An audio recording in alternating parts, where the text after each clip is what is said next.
Welcome to Washington Today on C-SPAN Radio for Friday, June 20th, 2025. President Donald Trump says that the 2 more weeks he'll wait to decide whether to attack Iran over its nuclear program is a time to see whether or not people come to their senses.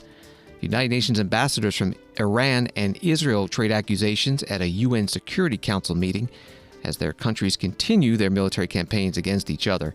And the head of the International Atomic Energy Agency warns at that council meeting the dangers of a military campaign targeting nuclear facilities. Federal appeals court in California rules that President Trump likely had the authority to deploy National Guard troops to deal with protests against immigration raids without Governor Newsom's consent, but the courts do have a role in reviewing the specific actions the troops will be doing. On the U.S. economy, a Federal Reserve Board member thinks interest rates should be cut as early as next month. And the Supreme Court releases some decisions, including one allowing a lawsuit from fuel producers against California vehicle emission standards to continue. Associated Press reports that Israel and Iran traded strikes a week into their war on Friday as President Donald Trump weighed U.S. military involvement, and key European ministers met with Iran's top diplomat in Geneva, scrambling to negotiate a diplomatic solution to the conflict. To give diplomacy a chance, Trump said he would put off deciding for 2 weeks whether to join Israel's air campaign against Iran. U.S. participation would most likely involve strikes against Iran's underground Fordo uranium enrichment facility, considered to be out of reach to all but America's bunker buster bombs. That was from the Associated Press article. President Trump held a meeting at the White House with his national security team and then flew from D.C. to New Jersey. As he landed at the Morristown airport, he spoke to reporters. Mr. President, the Iranian foreign minister this afternoon said if the U.S. is serious about negotiations, that you would call up Israel and request that they stop their airstrikes. Will you make that request? Well, I think it's very hard to make that request right now. If somebody's winning, it's a little bit harder to do than if somebody's losing. But we're ready, willing, and able, and we've been speaking to Iran, and we'll see what happens. We'll see what happens. What was the thought process behind 2-week timetable? Just a time to see whether or not people come to their senses. Did the Europeans help at all in talking with the Iranians? No, they didn't help. No.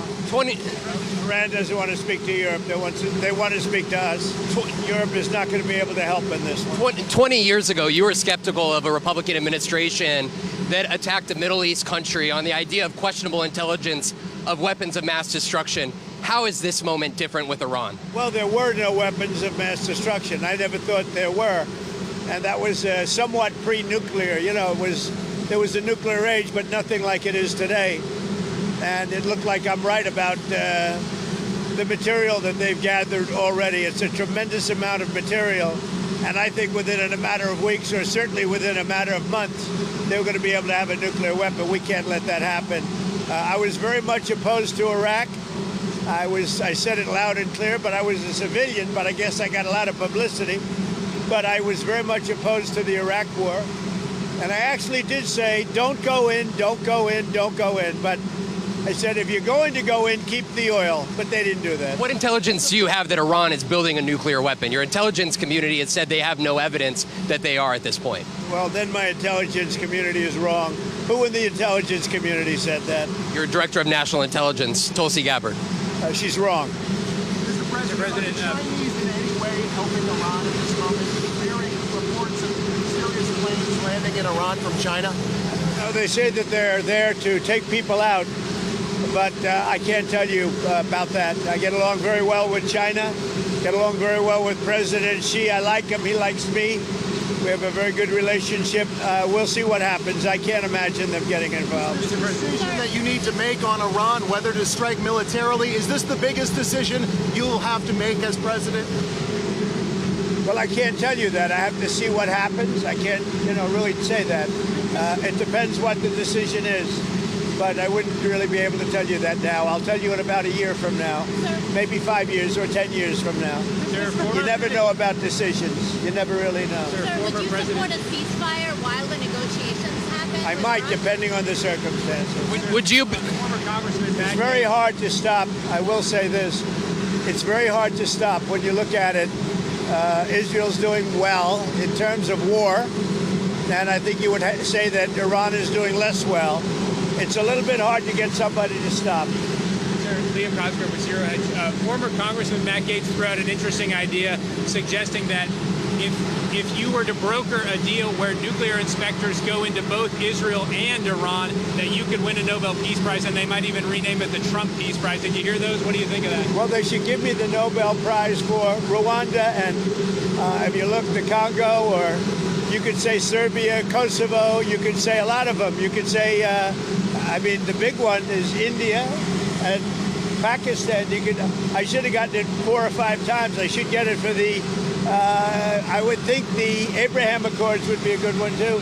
They won't give me a Nobel Peace Prize because they only give it to liberals. Would you support Iran being able to have nuclear, or would you support Iran being able to have civilian nuclear energy capabilities up to 3.76%? You know, they're sitting on the top of one of the largest piles of oil in the world. I just don't know why they need that for civilian work. You know, it's one thing for certain countries to say, hey, I want to have a certain amount where I can go nuclear a little bit because we need it for electricity, we need it for air conditioners, etc. But when you're sitting on one of the largest oil piles anywhere in the world, it's a little bit hard to see why you need that. President Donald Trump speaking to reporters at the airport in Morristown, New Jersey. He flew there from D.C. today. Associated Press reporting from Geneva, a meeting between Iran's foreign minister and top European diplomats on Friday yielded hopes of further talks, but no indication of any immediate concrete breakthrough a week after the crisis centered on the Iranian nuclear program erupted into war between Israel and Tehran. That was from AP. U.S. Congressman Hakeem Jeffries, Democrat from New York, the minority leader of the House, putting out a statement today. Iran is a sworn enemy of the United States and can never be permitted to become a nuclear-capable power. Israel has a right to defend itself against escalating Iranian aggression, and our commitment to Israel's security remains ironclad. The authority to declare war belongs solely to the United States Congress. President Trump and his administration must refrain from engaging in offensive military action in Iran without the explicit approval of the House of Representatives and the Senate. Aggressive diplomacy resulting in a longer and stronger agreement that permanently halts Iran's nuclear aspirations is the most appropriate course of action at this time. That was the statement from the House Minority Leader Hakeem Jeffries. Punchbowl News senior congressional reporter Andrew Desiderio writing on X, the Senate Majority Leader John Thune, Republican of South Dakota, has scheduled an all-senators classified briefing on Israel-Iran for Tuesday afternoon, and told the Trump administration briefers will be the Director of National Intelligence Tulsi Gabbard, CIA Director John Ratcliffe, and yet-to-be-determined senior officials from the Joint Chiefs of Staff, Pentagon, and State Department. That was from Andrew Desiderio, reporter with Punchbowl News. United Nations Security Council held an emergency meeting on the Israel-Iran conflict at the request of Iran. Iran's ambassador to the UN is Amir Saeed Iravani. We are alarmed by credible report that the United States, as a depositary of NPT, may be joining this war. Any such support violates the NPT and undermine global security. The selective invocation of international law by U.S., France, using it when convenient, discarding it when it constrained their allies, is a form of institutional hypocrisy that gravely undermines the credibility of this Council and the international law. Let me be clear. Iran's nuclear program is peaceful and under the world's most extensive IAEA inspections. Iran has long advocated for a nuclear weapon-free zone in the Middle East. Israel is the only possessor of undeclared nuclear weapon in the region. It refused to accede to the NPT and block regional disarmament efforts. Madam President, Israeli aggression violates the UN Charter. It breached the basic principle of prohibition of the use of force. It violates Iran's sovereignty and territorial integrity. It violates international human rights law and targets innocent civilians and threatens the right of life and security of our people. This regime committed war crimes, crimes against humanity and state terrorism. It attacks on safeguard nuclear facilities, set a dangerous precedent for global security.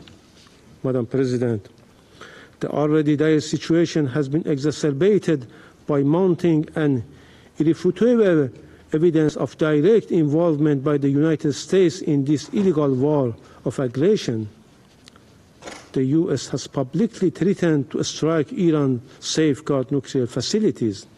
Such acts constitute a flagrant violation of Article 2, Paragraph 4 of the UN Charter and a breach of the sovereign equality of states. These reckless statements and actions emanate from the head of a state who is a permanent member of this Council and entrusted with primary responsibility for international peace and security, and an irresponsible behavior. Amir Saeed Iravani, Iran's ambassador to the UN at today's UN Security Council meeting in New York City. He also accused Israel of intentionally targeting Iranian hospitals, which Israel says is not true. And this comes after Iranian missiles did hit civilian targets in Israel, including hospitals and residential buildings. Associated Press writes that whether or not the U.S. joined, Israeli Prime Minister Benjamin Netanyahu said Israel's military operation in Iran would continue for as long as it takes to eliminate what he called the existential threat of a nuclear-armed Iran.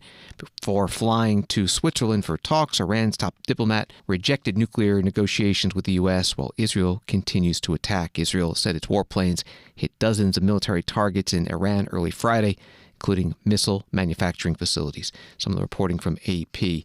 Israel's ambassador to the UN, Danny Danon, spoke next at the UN Security Council meeting. Let this council understand what that missile really signified. That no one is safe. That if Iran will target a hospital with a ballistic missile, it will target anyone, anywhere, with anything they have. Today it was Beersheba. Tomorrow, it could be Brussels. Soon, it could be Boston.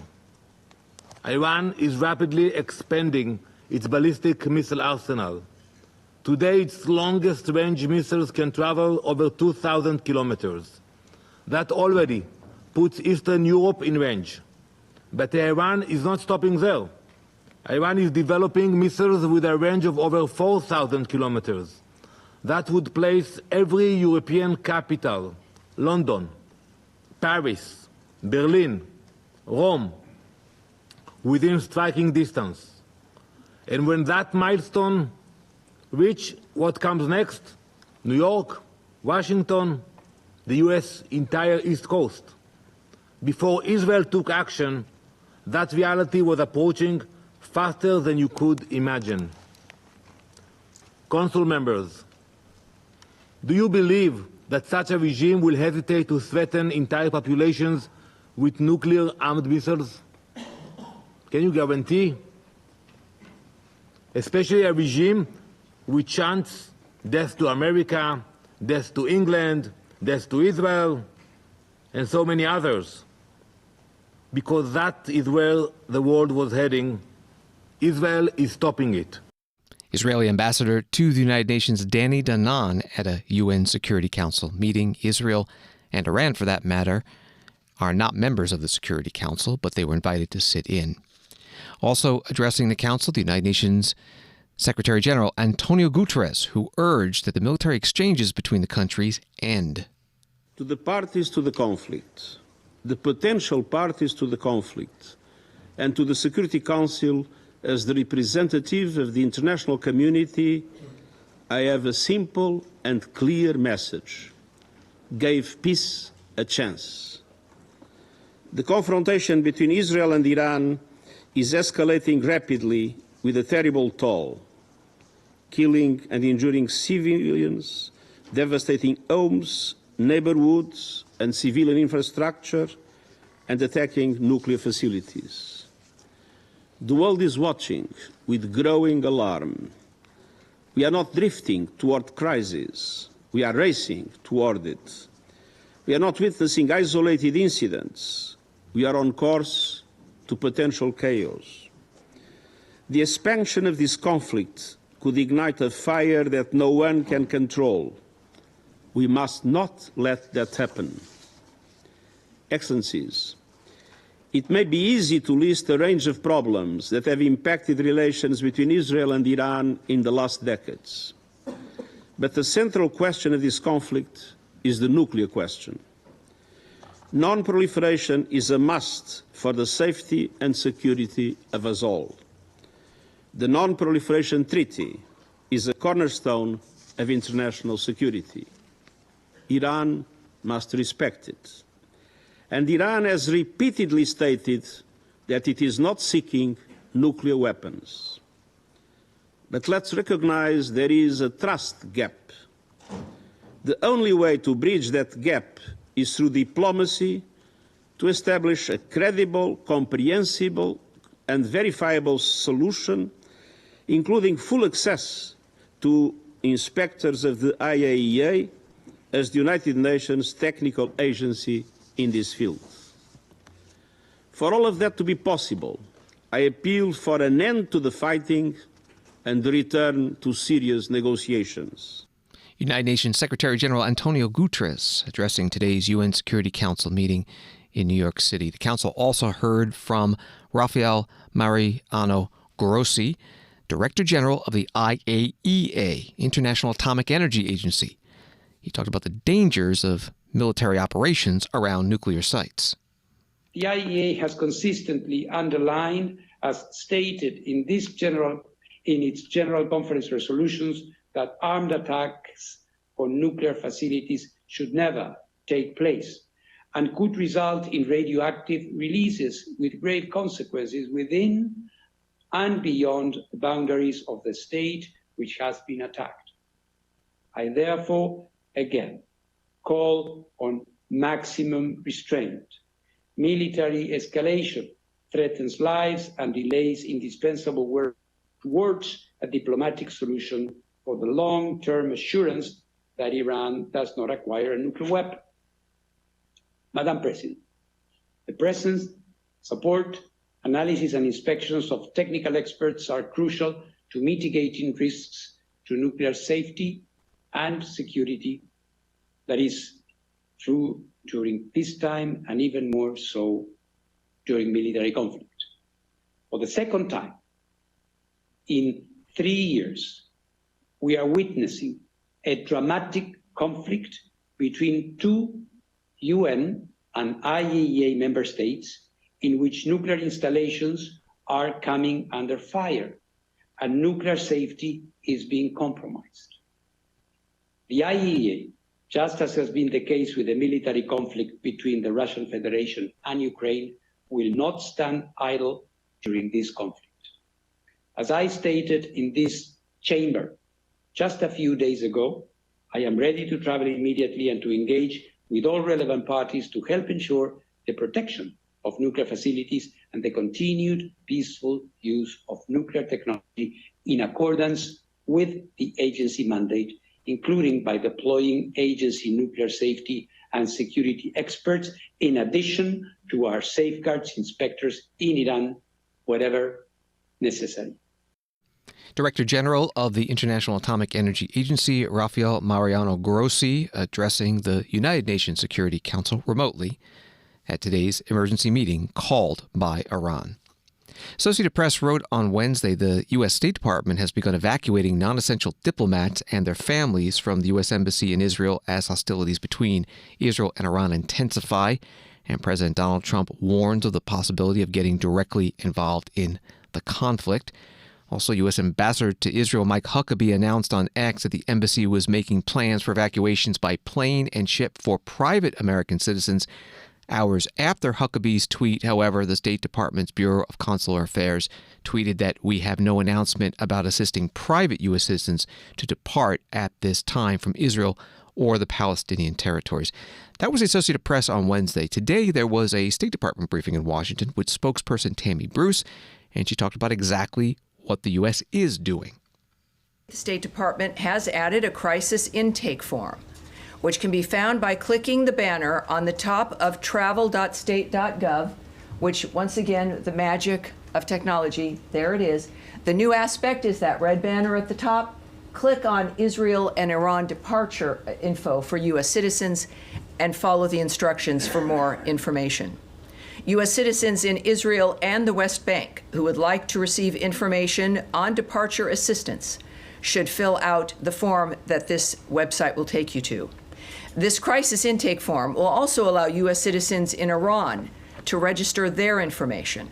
We do not anticipate offering direct U.S. government-assisted departure from Iran. Americans seeking departure should take advantage of existing means to leave. The Department of State has provided information and support to over 25,000 people seeking guidance regarding the situation in Israel, the West Bank, and Iran.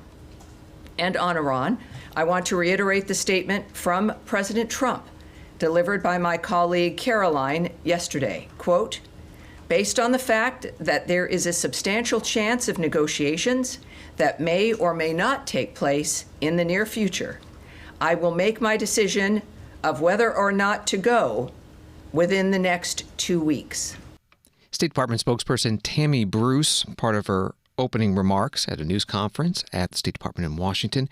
When it came to the Q&A with reporters, they went back to what the State Department was doing and not doing when it came to people in the Middle East that are Americans. On the 25,000 that you said the State Department has provided information to, is that U.S. citizens who are seeking information on leaving Israel, the West Bank, and Iran? It's information in general. So it would be a combination, I'm sure, but it's a general information, conditions, perhaps departures as well, but general information. Okay, and do you have any numbers on the number of U.S. citizens that are seeking information on departing Israel or Iran? Those are not numbers that I will share at this time. Just as a reminder as well, while today is a bit different than the feeling of Tuesday, we are still in a dynamic where there are still hostilities, where there are still people in bunkers, where there is still a danger. Clearly, we've heard the statement from President Trump about his posture at this point.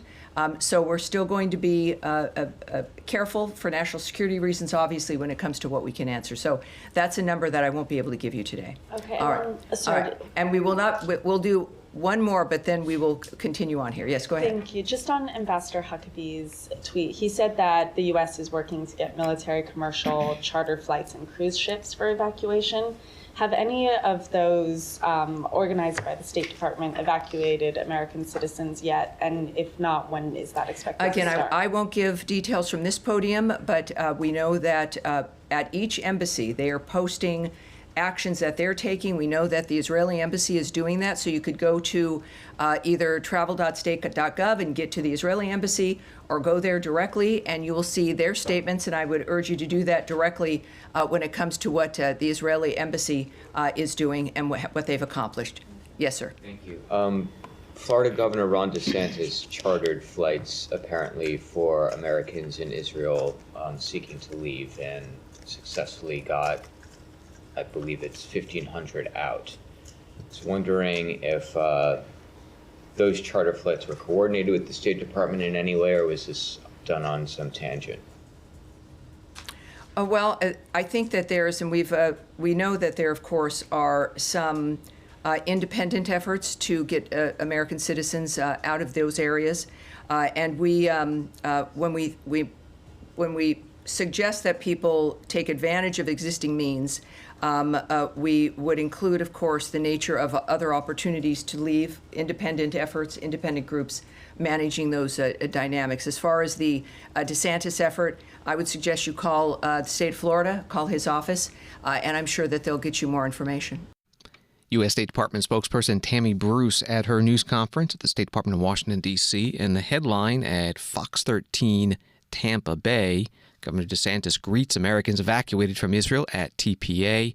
Quote, there was a need for help.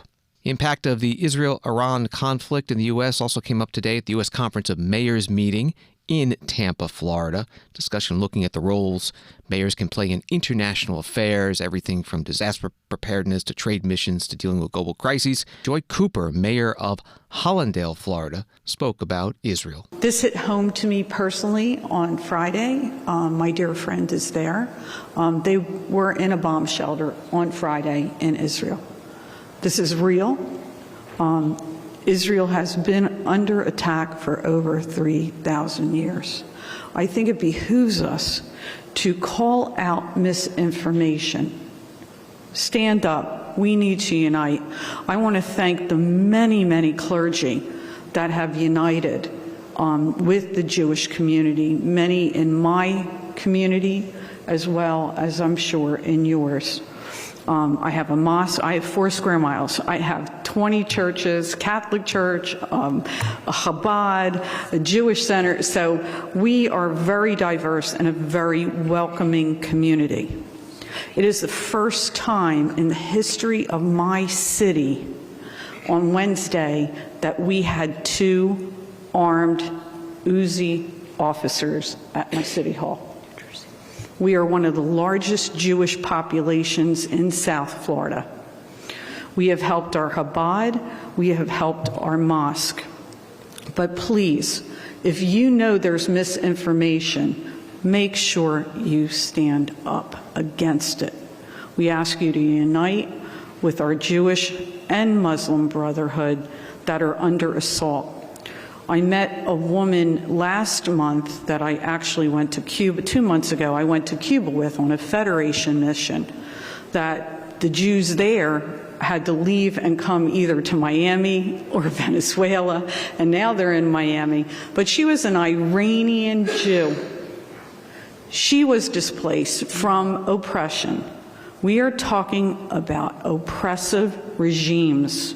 We're not talking about the modernization. We're blessed. Brian and a group of us went to Saudi Arabia a couple years ago and looked at their progress and their openness and their acceptance. Take note in their somewhat silence and working towards the the Accords. It's not any surprise that on October 7 was happening when our ambassadors and people from all the Arab nations were uniting and discussing peace. I feel your pain. I feel the pain of Israelis. We all need to not have this disinformation out there. Thank you. Thank you for your hard work. I follow ADL. Obviously, I'm Jewish, so I follow everything. But ADL has great information, great real snippets of factual information in response to over 10,000 acts of anti-Semitism. That is a 200% increase in anti-Semitic acts that have now become violent in our communities. If that violence hit the streets, it's going to impact everyone, whether you're Jewish, Christian, Muslim. Think of Baha'i that was hit. The religion, you know, Israeli is home to many religions too. So I got off my bully pulpit, but I thank you.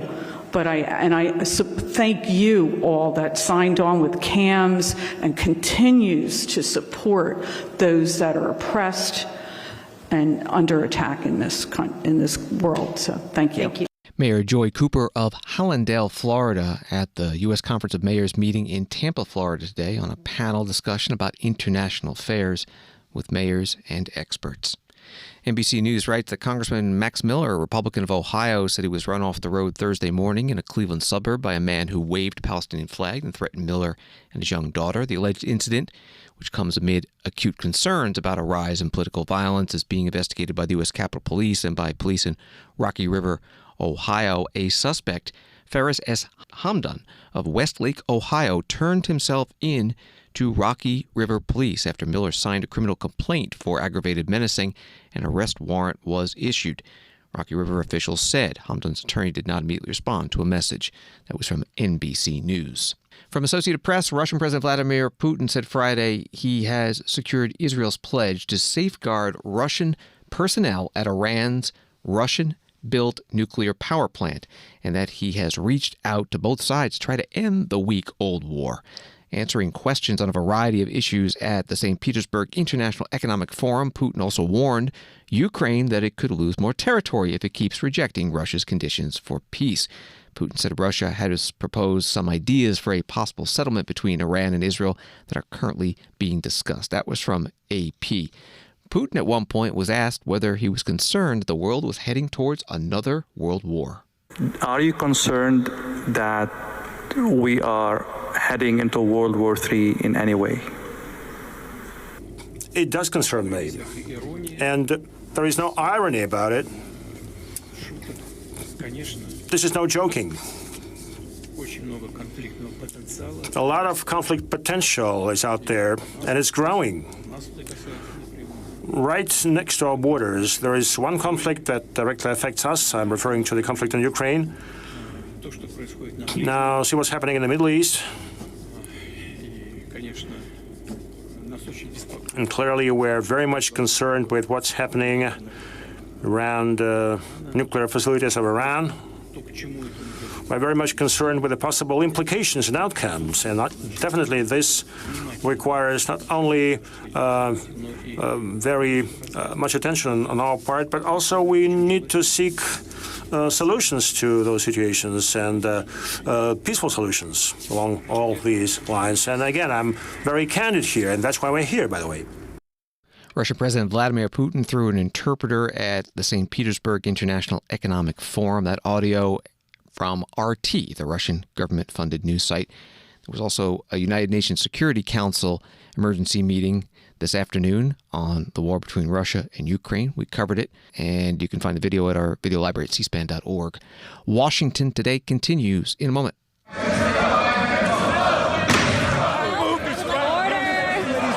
In a nation divided, a rare moment of unity. This fall, C-SPAN presents Ceasefire, where the shouting stops and the conversation begins. In a town where partisan fighting prevails.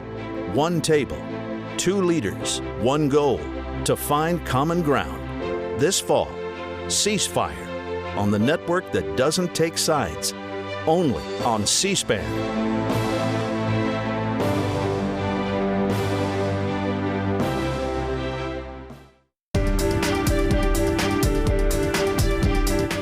Welcome back to Washington Today, available as a podcast on the free C-SPAN Now mobile app and wherever you get your podcasts. Newsmax writes that Vice President J.D. Vance has a series of stops planned in Los Angeles on Friday as he visits the city at the forefront of the administration's immigration enforcement efforts. A federal appeals court on Thursday handed the administration a win over California Governor Gavin Newsom. The governor sued to block President Donald Trump's order to put National Guard troops under federal control to contain riots that erupted in Los Angeles in protest of immigration enforcement efforts in the city. An initial ruling from a federal judge went against the president, but a three-judge appeals panel ruled in Trump's favor on Thursday. That was from Newsmax. President Trump answered reporters' questions about immigration enforcement and that federal appeals court ruling as he landed at the airport in Morristown, New Jersey. ICE has said that they're trying to arrest up to 3,000 individuals a day. There are some communities that are saying they are fearful of being wrongfully detained or separating some families, even if they are undocumented. Is the fear in some of these communities worth the deportations of these undocumented individuals, a mass deportation program? It's a tough subject because, look, we have farmers. I love farmers. I won 80%, 85% of the farmers, and I love them, and I'm never going to do anything to hurt our farmers. And you could also say the leisure business, etc. There are some businesses where you have a disproportionate amount of people that are the people that you're talking about. At the same time, we have to get the criminals out of our country. And we're looking at doing something where in the case of good, reputable farmers, they can take responsibility for the people that they hire and let them have responsibility because we can't put the farms out of business. And at the same time, we don't want to hurt people that aren't criminals. Most of the people that came in over the last 3 years under Biden, I would say probably 3.5 to 4 years, those people, you have a lot of criminals, you have a lot of, we're looking at that very closely. You've had people that have worked on farms for 20 years. It's very hard to go in there and say, you're coming out. But we're going to let the farmers take responsibility. They're great people. They'll do it. They know the good and the bad. So the hard part about this is not like a normal war where people wear uniforms. They don't wear uniforms. But we have murderers that came out of the last 4 years. We have murderers. We have drug lords. We have people that we don't want to. We have prisoners. They emptied out Venezuela and many countries. They emptied out their prisons into the United States. We have to get those people out. But we have stone-cold murders, 11,888 murders. We've already gotten a lot of them out of here, but we don't want them. So we have to be careful. But I never want to hurt our farmers. Our farmers are great people. They keep us happy and healthy and fat. Are there other cities that you're going to try to replicate what you've done in Los Angeles? Well, I mean, we had a big victory last night in the Court of Appeals with respect to Los Angeles, but really the country, where Gavin Newsom, who's really an incompetent governor, he's just doing a terrible job between his fires, between all the houses burning down, his forest fires, and now Los Angeles. If we didn't go to Los Angeles, and the sheriff admitted it, he had no control. He would have lost control. We saved Los Angeles by having the military go in. And the second night was much better. The third night was nothing much. And the fourth night, nobody bothered even coming. We put out that fire, and we did a great job of it. He sued us for going in and for helping him. We went and helped him. Right now, you'd have Los Angeles burning to the ground. Largely, it would have already been destroyed. President Donald Trump speaking to reporters at the airport in Morristown, New Jersey. He flew there from D.C. this Friday. Governor Gavin Newsom, Democrat from California, putting out a statement Thursday night. Governor Newsom expressed disappointment that the Ninth Circuit is allowing the president to retain control of the California National Guard for now, but welcomed the Ninth Circuit's rejection of Donald Trump's sweeping claims that he could federalize the California National Guard as he alone sees fit and without having to answer to a court. Governor Newsom and Attorney General Rob Bonta remain committed to holding President Donald Trump accountable for using the military as domestic law enforcement in violation of federal law. The court rightly rejected Trump's claim that he can do whatever he wants with the National Guard and not have to explain himself to a court. The president is not a king and is not above the law. We will press forward with our challenge to President Trump's authoritarian use of U.S. military soldiers against citizens. Statement from Governor Gavin Newsom. Los Angeles Mayor Karen Bass, a Democrat, spoke about the National Guard and Marines in her city. She was at a forum in Los Angeles on Wednesday about black health and climate justice. What a year it has been. Oh, my goodness. What a year it has been. What a last 2 weeks it has been. And I know that all of you, those of you that are not from LA, but those of you that are from LA, what we have been going through in our city, I really think is indicative of what is happening in the nation and how you can't disconnect things that are happening. We always have to look at them as interconnected.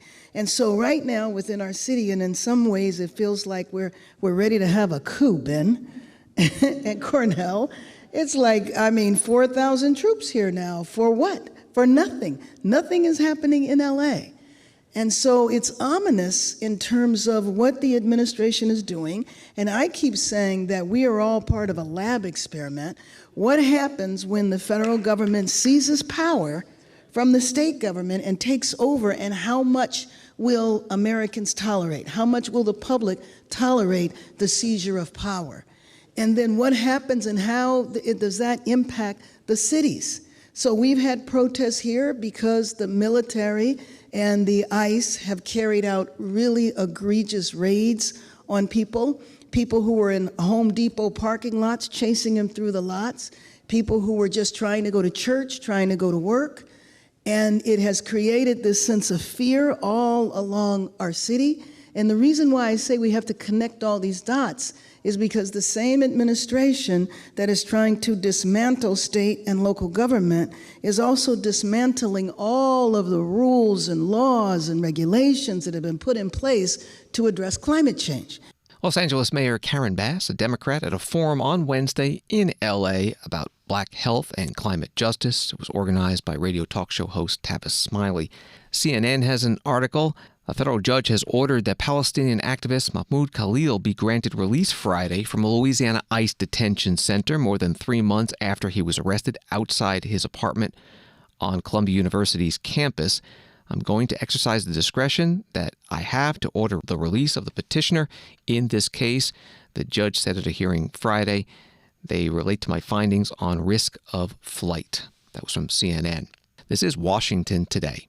From Reuters, the close split at the U.S. Federal Reserve over whether to hedge more against inflation risks or move forward faster with rate cuts came through on Friday in the first public comments from policymakers following a decision this week to hold borrowing costs steady for now.